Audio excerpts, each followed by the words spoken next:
Сәлеметсіздер ме? Жаңадан келген оқушының бағасын қою үшін бағалар бөліміне барып, одан кейін керекті сыныбымызды таңдаймыз. Қосымша толықтыруды басып, бұл жерде мен бірінші тоқсанның бағасын қойғандықтан, екінші тоқсанды таңдаймын. Ауысып келген оқушының аты жөнін таңдаймыз.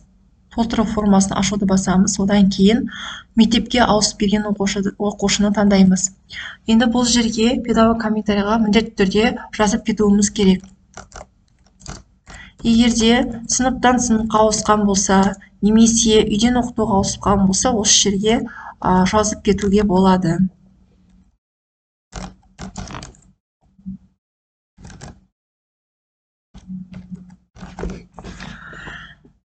Енді қалыптастырушы бағаны осы жерге қойып кетсек болады.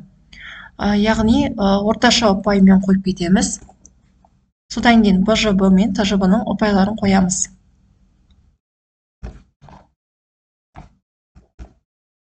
Енді бұның бағаларын сіздер оқушының жаңағы БЖБ ТЖБ-ның ұпайларына қарап және табеліне қарап қойсаңыздар болады.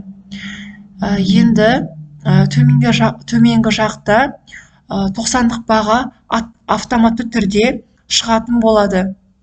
Енді бізде оқушының 90-дық бағасы 5 деп шығып тұр, яғни табелінде 5 деп тұр, яғни бұл дұрыс, яғни сіз өзіңіз көзіңізді жеткізіп барып бағаны сақтауды басасыз. Мінекей сақталды, критериалдық бағалар мен 90-дық баға сақталды. Енді 90-дық бағаның ішіне барып қараймыз. Мінекей түсті, Қонысбай Олжас екінші 90-ның бағасы түсті, бірінші 90-ның бағасын қойдым. Енді біз баға шықпайтын пәндерге, яғни бізде дене, еңбек, цифрлық сауаттылық деген сияқты пәндер бар, оларға да есептерінді қоямыз. Яғни бізде цифрлық сауаттылық аптасына бір рет болғандықтан тек қана екінші 90 мен төртінші 90-да қоямыз.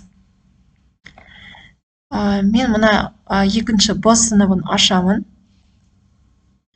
Екінші 90-ды басамын, себебі бізде жарты жылдық болғандықтан. Содан кейін бұл жерде оқушыны таңдаймын. Менде мына Адилова София деген оқушы болу керек. Қазір бір қарап жүрейін мына жерден. Адилова Софияның осының есептеріндісін қою керекпін. Екінші 90-ды таңдаймын. Және Адилова Софияны таңдаймын. Содан кейін мектепке ауысып келген деймін. Астына да дәл солай жазамын. Басқа мектептен ауысып келген.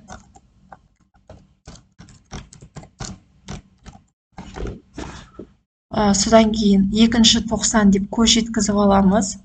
Сосын есептерінді деп басып, бағаны сақтауды басамыз. Енді 90-дық бағаға барып түскенін қараймыз. Мінекей түсті. Осылай қойып алсаңыздар болады. Енді баға шықпайтын пәндерге 1 мен 3-ші 90-ға мұқият түрде мұқият болуларыңызды сұраймын. Егерде қандай да бір қателік болса, яғни мектеп әкімшілігіне, яғни админнің жүйесіне хабарласуыңызды сұраймын. Рахмет.